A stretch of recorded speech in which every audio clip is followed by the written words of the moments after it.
బ్రన్హాం మొదట తను తాను పాస్టర్గా చెప్పుకున్నాడు.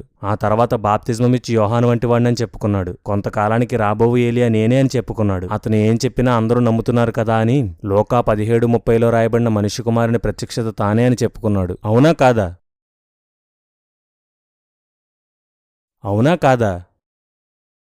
అవును. బ్రన్హామ యేసుక్రీస్తు, బ్రన్హామ యెహోవా.